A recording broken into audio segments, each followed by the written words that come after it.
You ask Tiger to solve. This deals with linear equations with one unknown.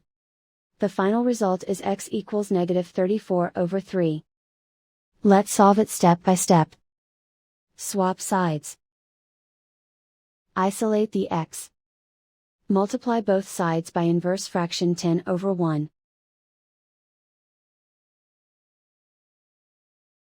Group like terms. Multiply the coefficients. Simplify the fraction. Multiply the fractions. Simplify the arithmetic. And so the final result is x equals -34/3.